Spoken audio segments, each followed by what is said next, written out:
4월 17일 수요일 새벽 기도회를 시작하겠습니다. 사도신경을 고백하시고 찬송가 67장을 부르신 후에 하나님의 말씀을 함께 나누겠습니다.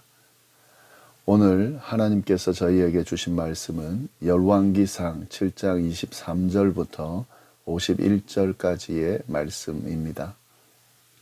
또 바다를 부어 만들었으니 그 직경이 10규빗이요 그 모양이 둥글며 그 높이는 5규빗이요 주위는 30규빗 줄을 두를 만하며 그 가장자리 아래는 돌아가며 박이 있는데 매 규빗에 10개씩 있어서 바다 주위에 둘렸으며 그 박은 바다를 부어 만들 때에 2줄로 부어 만들었으며 그 바다를 소 12마리가 바쳤으니 셋은 북쪽을 향하였고 셋은 서쪽을 향하였고 셋은 남쪽을 향하였고 셋은 동쪽을 향하였으며 바다를 그 위에 놓았고 소의 뒤는 다 안으로 두었으며 바다의 두께는 한 손 너비만 하고 그것의 간은 백합화 양식으로 잔가와 같이 만들었으니 그 바다에는 2000밧을 담겠더라. 또 노스로 받침술의 열을 만들었으니 매 받침수레의 길이가 4규빗이요 너비가 4규빗이며 높이가 3규빗이라. 그 받침수레의 구조는 이러하니 사면 옆 가장자리 가운데에는 판이 있고 가장자리 가운데 판에는 사자와 소와 그룹들이 있고 또 가장자리 위에는 놓는 자리가 있고 사자와 소 아래에는 화 모양이 있으며 그 받침수레에 각각 4놋 바퀴와 노축이 있고 받침수레 발밑에는 어깨 같은 것이 있으며 그 어깨 같은 것에 물두멍 아래쪽에 부어 만들었고 화는 각각 그 옆에 있으며 그 받침술의 위로 돌이켜 높이가 1규빗이 되게 내민 것이 있고 그 면은 직경 1규빗 반이 되게 반원형으로 우묵하며 그 나머지 면에는 아로새긴 것이 있으며 그 내민 판들은 네모지고 둥글지 아니하며 네 바퀴는 옆판 밑에 있고 바퀴 축은 받침 수레에 연결되었는데 바퀴의 높이는 각각 1규빗 반이며 그 바퀴의 구조는 병거 바퀴의 구조 같은데 그 축과 태와 살과 통이 다 부어 만든 것이며 받침 수레에 네 모퉁이의 어깨 같은 건 넷이 있는데 그 어깨는 받침 수레와 연결되었고 받침 수레 위에 둥근 테두리가 있는데 높이가 반규빗이요 또 받침 수레 위에 버팀대와 옆판들이 받침수레와 연결되었고 받침대 판과 옆판에는 각각 빈 곳을 따라 그룹들과 사자와 종려나무를 아로새겼고 또 그 둘레에 화 모양이 있더라. 이와 같이 받침수레 10개를 만들었는데 그 부어 만든 법과 크기와 양식을 다 동일하게 만들었더라. 또 물두멍 10개를 노스로 만들었는데 물두멍마다 각각 40밧을 담게 하였으며 매 물두멍에 직경은 4규빗이라 열받침 수레 위에 각각 물두멍이 하나씩이더라. 그 받침 수레 5은 성전 오른쪽에 두었고 5은 성전 왼쪽에 두었고 성전 오른쪽 동남쪽에는 그 바다를 두었더라. 히람이 또 물두멍과 부삽과 대접들을 만들었더라.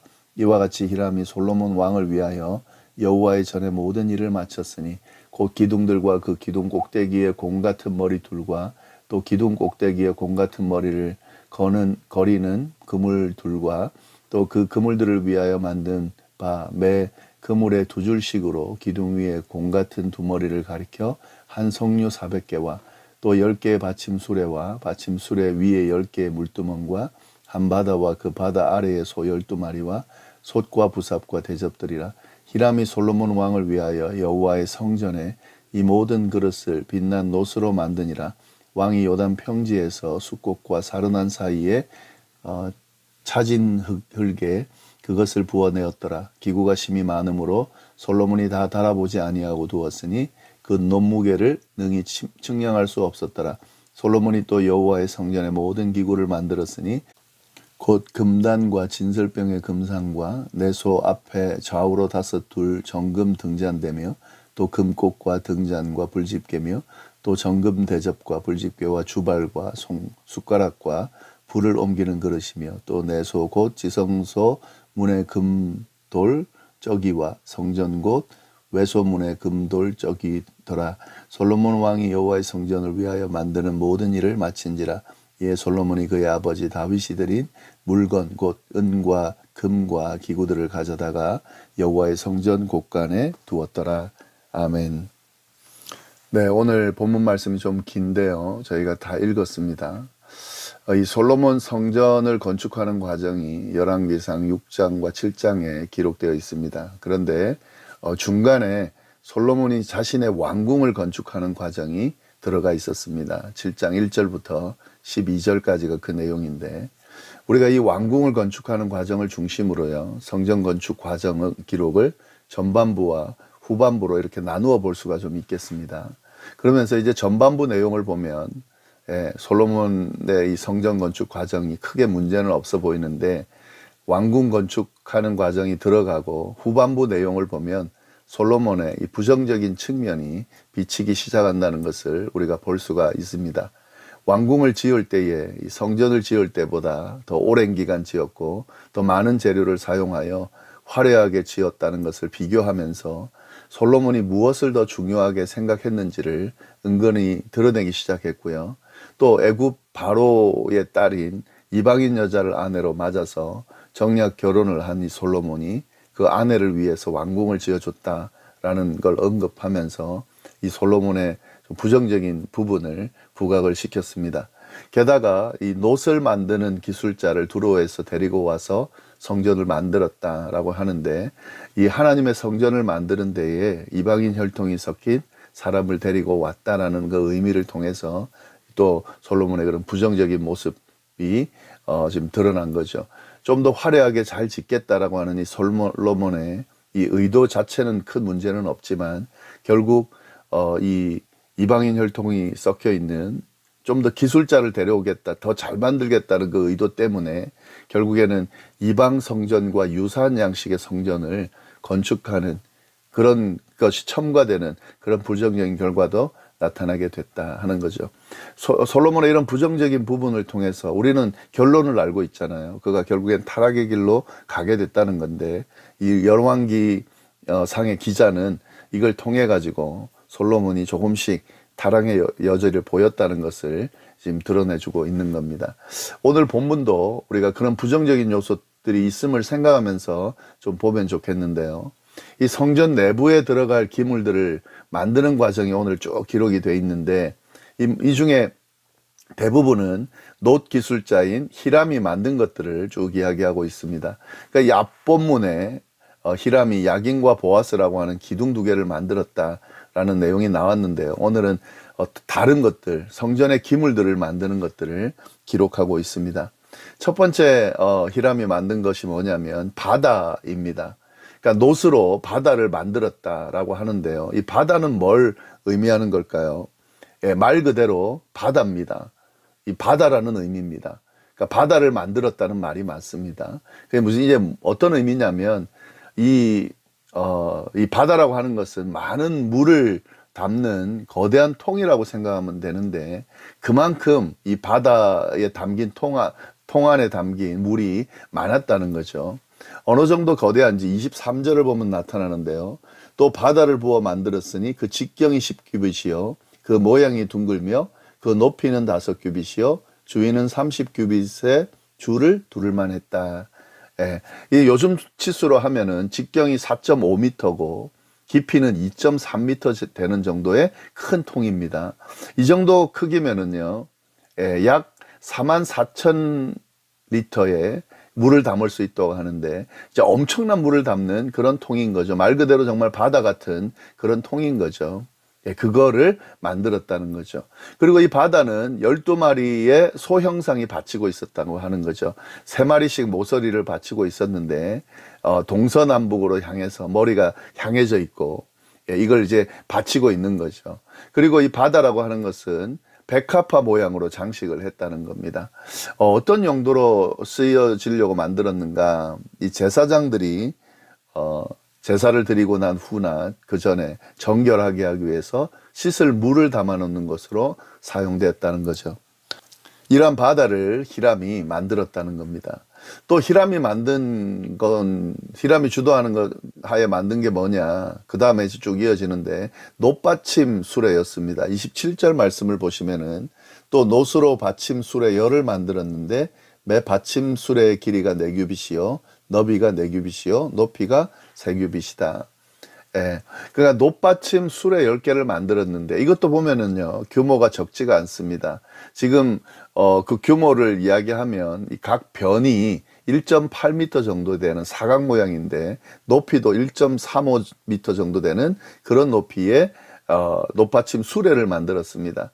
그러니까 이 높받침에 바퀴를 달아서 수레를 만들었다는 건데, 수레 측면에는 사자, 소, 그룹 등이 조각되어 있고요. 이거를 10개를 만들어서 성전 남쪽에 5개를 놓고 성전 북쪽에 5개를 놨다는 겁니다.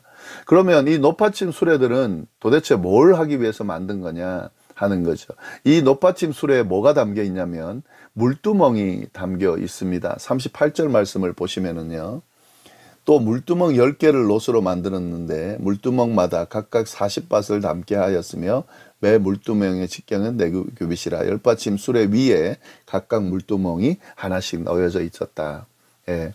그러니까 지금 이 물두멍을 수레 위에 놨다는 거죠. 그러니까 이 수레는 물두멍을 옮기기 위한 그런 수레였습니다. 어느 정도의 물을 담을 수 있는 정도냐면 40밭이라고 되어 있는데 약 880리터의 물이 들어가는 정도의 그런 규모입니다. 적지 않은 규모죠. 이 물두멍은 뭘 하기 위해서냐?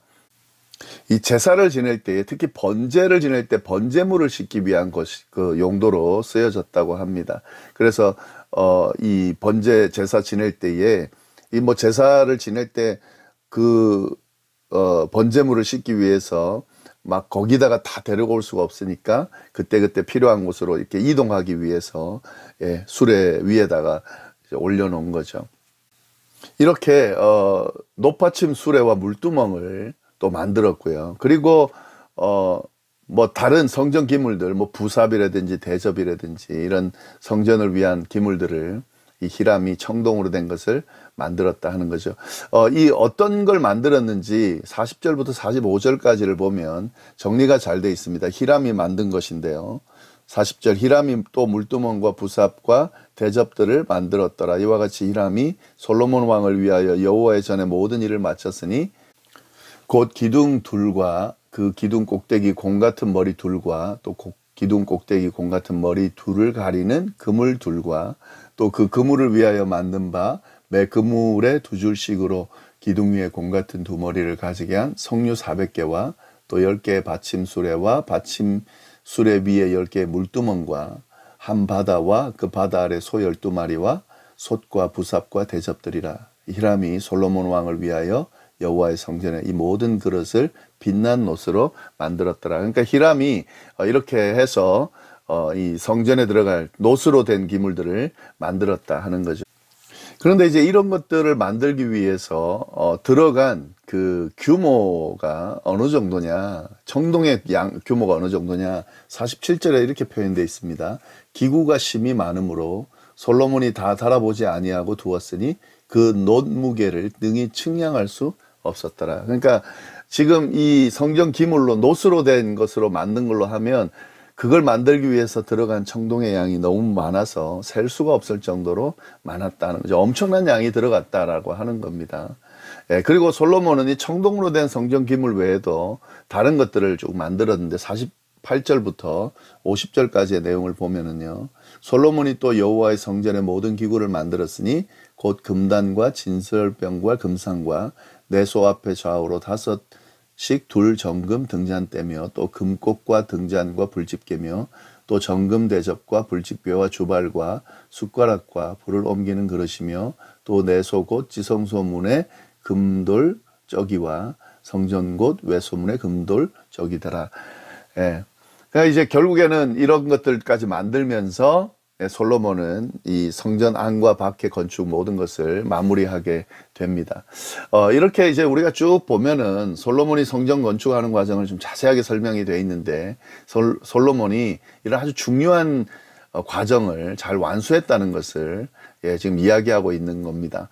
아버지 다윗이 이루지 못한 일을 하나님의 뜻에 따라 잘 건축하였다. 그리고 성전을 잘 만들려고 애를 쓴 모습이 보이죠. 엄청난 정성을 들여서 화려하게 멋지게 만들었다 하는 것이 기본적인 내용입니다. 근데 이런 과정 가운데 부정적인 부분이 드러났다라는 것을 조금씩 지금 비치고 있는데 이건 참 안타까운 일이죠. 처음에는 정말 하나님을 생각하면서 정말 순수한 마음으로 열심을 가지고 성전 건축을 했을 겁니다. 그런데 그 가운데 작은 허점들을 사단이 공격해 오게 되고 결국 솔로몬이 타락하게 되는 그런 여지를 남기게 됐다는 거죠. 오직 그 하나님만 섬기고 따르고 하나님의 말씀대로 그 뜻을 따라야 하는데 그렇게 주어진 왕권이고 자리인데 이 세상적인 생각이나 욕심들이 들어가게 되고 이 여지들을 조금씩 남겨짐으로 말미암아서 그 여지들로 인해서 결국에는 부정적인 그런 결과들이 타락의 결과들이 나타나게 됐다는 거죠. 그래서 결국에 어떻게 됐습니까? 이 모든 과정을 통해 하나님을 드러내기 위해서인데 자신의 부요함과 영광을 자랑하는 방향으로 가게 되고 결국 세상에 휩쓸려서 살아가는 그런 타락의 삶을 살아가게 됐습니다. 그래서 이 솔로몬이 결국에는 이 솔로몬의 영화는 대단한 것이었지만 이게 이어지지 못하고 솔로몬 이후에 나라가 어떻게 됩니까? 북이스라엘과 남유다로 나눠지게 되고 북이스라엘이 결국에 멸망하고 남유다도 멸망하는 이런 결과로 이어지게 됩니다. 우리가 여기서 분명히 알아야 될 것은 이 외형보다 내면이 더 중요하다. 겉으로 화려한 것보다 본질이 중요하다라고 하는 것, 작은 유혹의 여지를 남겨두면 그것이 큰 엄청난 부정적인 결과를 낳을 수가 있다라고 하는 사실을 우리가 늘 염두에 두면서 우리의 신앙적인 삶을 살아갈 때나 가정이나 또 교회를 세울 때에 뭐가 더 중요한지를 늘 생각하면서 그것을 붙드는 그런 삶을 살아야 된다는 거죠. 그리고 그리스도인다운 진짜 그리스도인다 하나님만 바라보는 그런 삶을 살 수 있어야 하겠습니다. 기도하겠습니다. 하나님 아버지 감사합니다. 또 귀한 말씀으로 우리를 깨닫게 해주시고 중심을 잘 잡아주시니 감사합니다. 외형보다 내면을 더 소중하게 생각하고 가꾸게 하시고 겉으로 화려한 것을 만드는 것보다 본질을 더 중요하게 생각하고 본질을 붙드는 우리의 신앙의 여정이 될 수 있도록 인도하여 주옵소서. 작은 유혹의 여지를 남기지 않고 잘 제거하게 해주셔서 그 유혹으로 인하여서 우리의 삶이 망가지는 그런 부정적인 결과가 나타나지 않도록 우리를 붙들어 주옵소서. 감사하며 예수님의 이름으로 기도드립니다. 아멘.